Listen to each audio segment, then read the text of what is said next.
Glacier टूटने से नेपाल में आई तबाही में बड़ा जानमाल का नुकसान हुआ है। भारत में ग्लेशियर को लेकर मॉनिटरिंग होती रही है।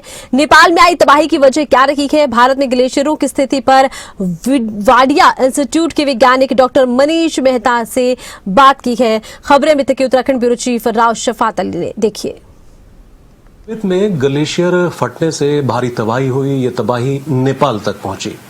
ग्लेशियर की स्थिति भारत में क्या है, कितने मॉनिटर किए जाते हैं, हमारे साथ बात करने के लिए मौजूद हैं मनीष मेहता साहब, साइंटिस्ट हैं।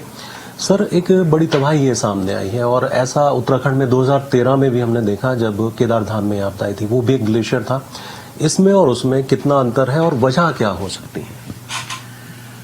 बेसिकली अगर हम देखें तो ऑलमोस्ट जो हिमालयन टेरेन में जितने भी डिजास्टर, जो भी फ्लैश फ्लड टाइप के डिजास्टर आते हैं, उनका ऑलमोस्ट कॉजेज लगभग सेम ही होता है।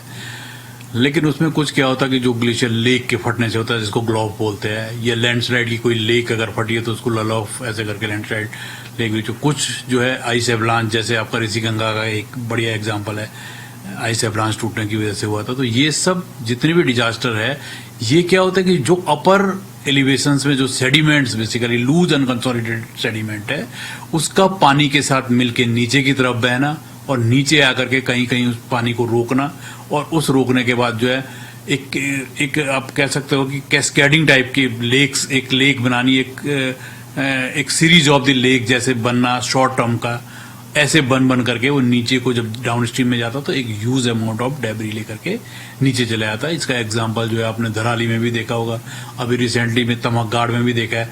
तो ये एक नेचुरल टाइप के डिजास्टर जो होते हैं और होते आए हैं, इससे पहले भी होते आए और होते रहेंगे। तो ये एक नेचुरल डिजास्टर है। ये जो ग्लेशियर है जो तिब्बत में अभी हम आपके सिस्टम पर देख रहे थे, और मैं दिखाना भी चाहूंगा, अपने कैमरा पर्सन से रिक्वेस्ट करूंगा, ये जो आप क्षेत्र दिखा रहे हैं यहाँ सामने की ओर, ये ही वो ग्लेशियर है जो तिब्बत में इस वक्त जहाँ ये घटना हुई है। और क्योंकि नीचे का हिस्सा पूरा नेपाल की तरफ इसका आता है, ये जो आप दिखा रहे हैं। जी जी बिल्कुल, ये वाला है जो यहाँ पे अगर आप देखोगे तो ये जो ऑलमोस्ट जो दिख रहा है अभी, जो लोग जो भी प्रोजेक्ट कर रहे हैं इन सब चीजों को, या इसरो ने भी जो प्रोजेक्ट किया है, तो वो इसी रीजन में कहीं बाढ़ आई है और इस ग्लेशियर्स में कहीं दिख रहा है कि इस ग्लेशियर्स से कहीं जो है कोई इवेंट जो है निकल के बाहर आया है। इसका साइज क्या हो सकता है? ये ग्लेशियर्स बहुत बड़ा नहीं है। ये लगभग अगर हम लेंथ देखें इस ग्लेशियर्स की, यहाँ से कहीं लेंथ है इसकी, और ऊपर साइड को देखें तो ये करीब 2 या 3 किलोमीटर के लगभग का ग्लेशियर्स होगा। ये ग्लेशियर छोटा है लेकिन वैली बहुत कंसाइज है, इसकी कंसाइज वैली है। तो जिससे लगता है कि, और अगर आप इस मोरेन को देखें इसके, तो ये मोरेन जो है बहुत एरिड जैसे जोन दिखाता है, कि एरिड दिखाता है, यहाँ पे अर्थ पिलर और ये सब चीजें बनी हुई है।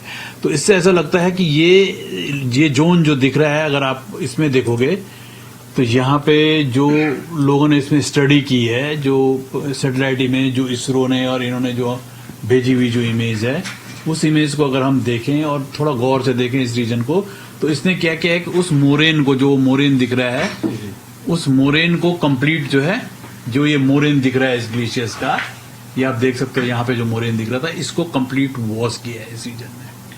सर, इंडिया की बात करते हैं। 2013 में जब आपदा हुई थी तब भी हमारे यहाँ बात हुई थी वाडिया में, तो उन्होंने कहा कि हजारों की संख्या में भारत में ग्लेशियर है, लेकिन मॉनिटरिंग की अगर बात करते हैं, बहुत कम ग्लेशियर ऐसे हैं जो मॉनिटर हो पाते हैं।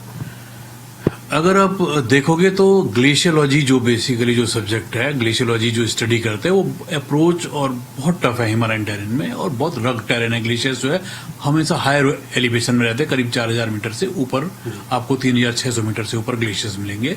और इंडिया के अंदर अगर हम ग्लेशियर्स की बात करें, जो अभी inventory geological survey of India ने की है, जो और भी 2-3 एजेंसियों ने सर्वे किया, तो लगभग 10,000 ग्लेशियर्स जो इन्होंने मैप किया है, जिसकी इन्वेंट्री बनाई है 10,000 ग्लेशियर।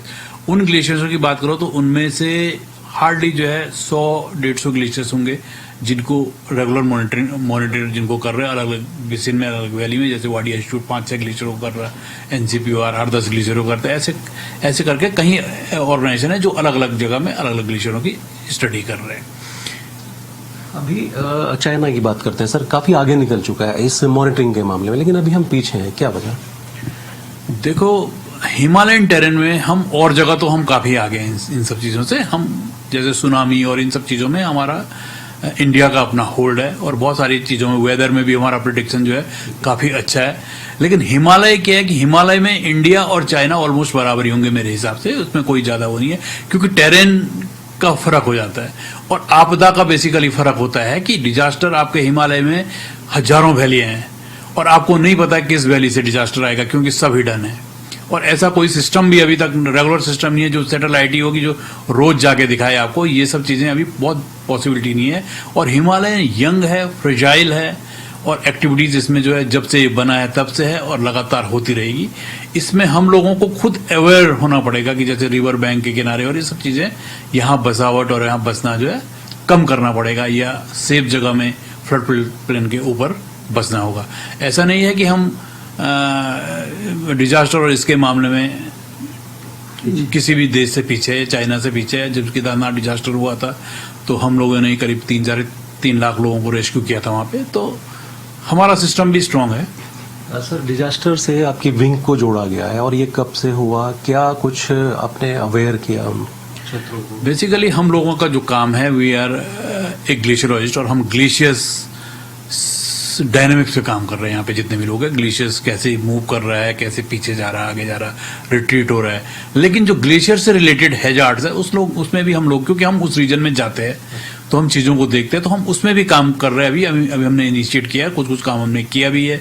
लगभग जो है उत्तराखंड के हमने सभी डिजास्टर को सभी के कॉजेज को, मतलब बेसिकली प्री स्टडी तो नहीं हो सकती है, लेकिन पोस्टमार्टम हम लोगों ने लगभग सभी ग्लेशियर, सभी जितने भी डिजास्टर हुए उनका किया है। सर, क्या, क्योंकि एक डर बना रहता है, देखिए, तो एक मेरा आखिरी सवाल है कि भारत में कितने ऐसे संवेदनशील और अति संवेदनशील जो ग्लेशियर हैं वो कितने, वो किस क्षेत्र में ज्यादा है? ग्लेशियर्स का बेसिकली, ग्लेशियर्स को संवेदनशील या अति संवेदनशील हम नहीं बोल सकते हैं। ग्लेशियर्स अपनी जगह पे है और एक स्टैटिक बॉडी है जो आपका हिमालय में करीब 4000 मीटर से ऊपर रहता है। लेकिन ग्लेशियर्स की जो प्रोसेस होती है, जो फिनोमिना है, उस फिनोमिना की वजह से डिजास्टर आते हैं। जैसे ग्लेशियर्स के मेल्ट होने से पीछे जाता है तो ह्यूज अमाउंट ऑफ डेब्री छोड़ देता है। छोड़ने के बाद जो है आगे कुछ अगर क्रेटर मिला, कुछ मिला आपको, कुछ मिला तो वहाँ पे पॉन्ड बनाता है जिसको ग्लेशियर प्रोग्लेशियर लेक बोलते हैं। वो लेक अगर ज़्यादा भर गई तो वो टूटने के खतरे होते हैं। तो ये सब चीज़ें उसके, ये एवलांच कहीं पे, जैसे हमारे चारधाम रीजन में रास्ते में कहीं जाते हैं तो समर, अर्ली समर या लेट विंटर में वहाँ पे एवलांच आते हैं, तो वो ये सब चीज़ें, इसको बेसिकली ग्लेशियर हैजार्ड्स के नाम से हम लोग कहते हैं। तो ये ग्लेशियर्स के अपार्ट ये चीज़ें जो है डिजास्टर करती है।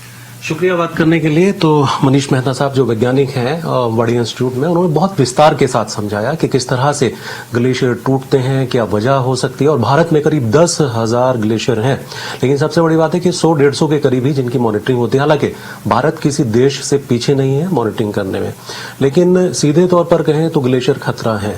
कैमरा सहयोगी सौरभ के साथ मैं राव शफात अली, खबरें अभी तक, देहरादून।